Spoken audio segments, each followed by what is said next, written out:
लाइनच्युत है Sabarmati Agra superfast express.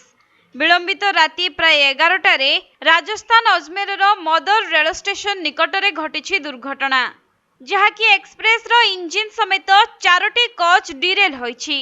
हेले एथिरे कौनसी यात्रींकर मृत्यु होई नथिबा जଣା पड़िछि। अन्यपटे यात्री मानक कहिबा अनुसार राति प्राय 11टा समय रे एही घटना घटिछि। हठात एक जोर रे शब्द शुणी सेमानंकर निद भांगी जाइथिला। आउ देखिला बेलको ट्रेन टी ट्रैक तळकू खसी जाइथिला।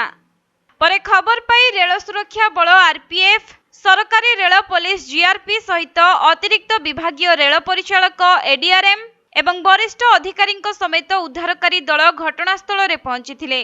सेपटे क्षतिग्रस्त कोच एवं इंजिन को रेल धारणारू उठाइबा काम जारी रहिछि। एथि सहित ट्रैक को मध्य मरामती करा जाउछि। तेबे पुनरुद्धार कार्य चलिथिबा बेले उत्तर पश्चिम रेल विभागर मुख्य जनसंपर्क अधिकारी सूचना दैछन्ति जे एही घटना रे कोनोसी क्षयक्षति होई नाही एवं वरिष्ठ अधिकारी माने पुनरुद्धार कार्य उपरे नजर रखिथिबा बेले यात्री मानक पई हेल्पलाइन नंबर मध्य जारी करा जाइछि।